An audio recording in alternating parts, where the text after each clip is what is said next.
Assalamu alaikum tuğanım. Üstüde videonu gördünüz mü? Türk'ten kız eкен. Dua kılıp atat. Allah'ım dep сурап атат. Gördünüz mü? Кичинекейинен фундаменти жакшы кылып тургузуп койсоңуз, жакшы адам болуп чоңоет да кийин чоңойгондо.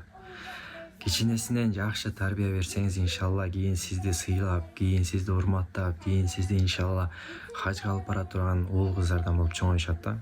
Ал үчүн эмне кылыш керек? Ал үчүн өзүңүз дин менен жашашыңыз керек, намаз окушуңуз керек. Садыбакас устазыбыз айтат да, силер китеп сыяктуулар дейт.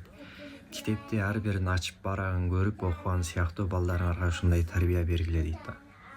Көрдүңүзбү?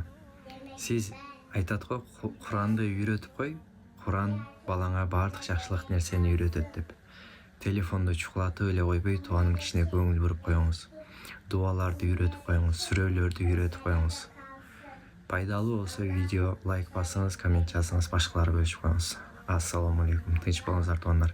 Жакшы урпак, жакшы келечек түптөлсүн иншалла. Elhamdülillah. Bizi en çok seven sensin.